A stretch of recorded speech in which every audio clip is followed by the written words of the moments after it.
Crazy sports fans will buy anything, but non-fans know the worth of a good card. They can sell for thousands of dollars and at times millions. Shocking, but true. And now, a Mickey Mantle card might be auctioned for an exorbitant price. In this video, we'll be taking a look at the Mickey Mantle card that might break records, so stay tuned. First off, Mickey Mantle card to be displayed in Atlantic City. Mickey Mantle is famous alright, and the rarity of the baseball card is on par with its subject's mythical reputation. The executive vice president of sports auctions for Heritage Auctions, which is running the bidding, mentioned that the key to the success was the quality of the card. This card was of good quality alright. It had 4 sharp corners, the color jumped, and its gloss is still intact. He mentioned that the collectibles market had recently renewed its interest in the cards that are the creme de la creme, meaning that despite the expense of modern days, these cards are still selling and being the best of the best. He also said that it was Mantle, the king of baseball. The card's current owner is 75 and has decided at long last that it was time to part with his card and give it a new home. He said that it was the right thing to do.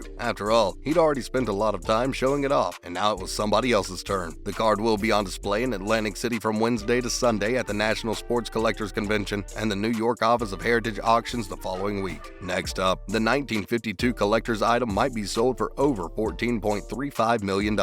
Baseball cards have sold at auctions for quite some time now, and the right one can earn a shocking amount of money. We're talking millions here, but this one might just take the cake. The Mickey Mantle baseball card is in near perfect condition despite being decades old, and now people are speculating that it'll break a record at the auction. The card is a collector's item and has been in existence since 1952. It's widely known as one of the only cards in good condition, featuring one of baseball's most celebrated players and a legend in and of himself. By the end of the auction on the 27th August, the final cost of the card is expected to become a mouth-watering $14.35 million or maybe even more. This will easily break the current record, which is $9.47 million set by a 1909 Honus Wagner card. This was about a year ago, but a few months before that, the record was held by another Mantle card, which was 70 years old and sold for $7.46 million.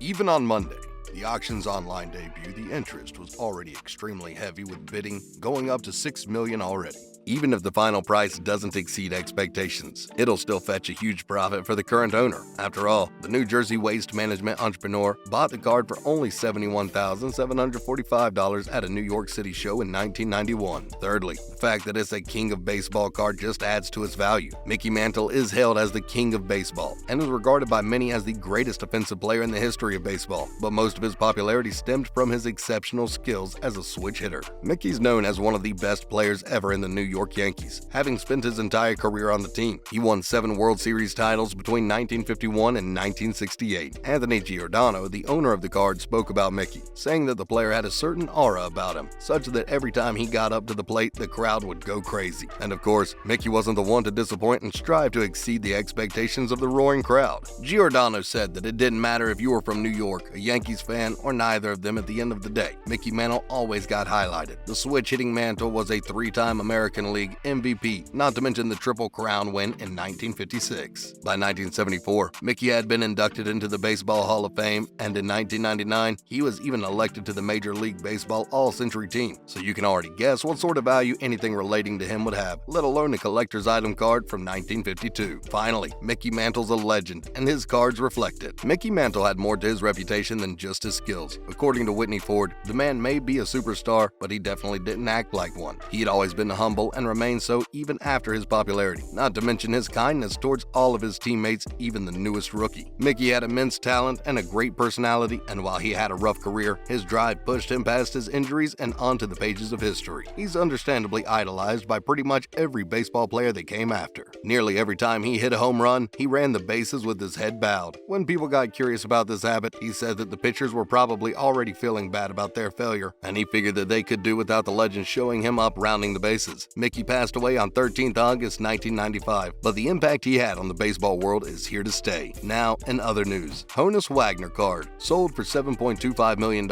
at Golden Auctions event. Just recently, the T06 Honus Wagner, one of the rarest baseball cards in the world, was sold for $7.25 million in a private sale organized by Golden Auctions. It easily surpassed the price of $6.6 million for which it was sold in August 2021. It's believed that the Wagner card has less than 50 authenticated copies in the industry. Hence, many people call the card the Mona Lisa of baseball cards. The Sports Card Guarantee Corp graded the 1909 11 T06 card in good to condition on a scale of 1 to 10. Wagner was a Hall of Fame shortstop who played in the early 1900s as part of the Pittsburgh Pirates. He was upset that his image was used on a tobacco product and refused to give American tobacco companies permission to use his picture, due to which the company stopped producing his card. The executive chairman and founder of Golden, Ken Golden, while talking to the press, said that he had been in this business for a long time and had seen a lot of incredible trading cards and pieces of memorabilia. However, nothing came close to the T206 card. He said that it was an honor to be a part of history and facilitate this record-breaking sale. Next up, $260,000 Julio Rodriguez cards. Former owner shares regrets about selling too early. Similar to Honus Wagner's card, Julio Rodriguez's stock in the card market improved drastically following his stellar year in the MLB. Recently, a rare rookie card of the Seattle Mariners outfielder sold for $260,000 in an event by Golden Auctions. Although things are great for Rodriguez and others who invested in his baseball cards, a former owner of his card is disappointed about selling too soon. One of the most well-known personalities in the hobby and owner of Blez Sports Cards, Chad Blesnick, said in a post featured by Card Porn that he used to own the Julio Rodriguez auto that was sold through auction by Golden not long ago. The card is a 2019 Bowman Chrome Prospect Auto Red Refractor of Rodriguez and is the third of only 5 copies sold by Topps. It's encased within a mint BGS 9.5 slab with a perfect 10 on the autograph. This makes it more valuable and appealing to baseball fans. Blesnick confessed in the video that he was saddened when he saw the Julio Rodriguez card get sold with that price tag. He said he was a fan of Rodriguez and bought his card in 2019 from Legacy Sports Cards for $3,500. When interest skyrocketed, although he was hesitant at first, he ended up selling it for $12,000. Finally, camp counselor to sell Mark Zuckerberg card as NFT, expected to earn a fortune. While flipping through a magazine a few years ago, camp counselor Ali Tarantino came to find a baseball card featuring a very young Mark Zuckerberg grinning in a red jersey and gripping a bat. 3 decades later, Tarantino hopes that a signed baseball card featuring one of the richest men in the world will earn a fortune when it is put up for auction next month. Tarantino said that this was his version of a midlife crisis. He was 50 years old, so what would he do with this? Tarantino still worked summers at Elmwood Day Camp in Westchester, New York. When Zuckerberg was 8 or 9 years old, he'd printed the card as a parting gift 30 years ago at the end of the camp. The card will be auctioned as a non-fungible token or NFT. Zuckerberg posted about the auction on Instagram on Thursday to promote NFT technology and to promote NFTs across his company's platforms. The parent company of Instagram and Facebook, Meta, launched support for digital collectibles not long ago. That's a wrap for this video. Would you be willing to spend a fortune on a Mickey Mantle collector's item? Let us know in the comments below. Make sure to give this video a thumbs up and subscribe to our channel for more videos like this. See you in the next one.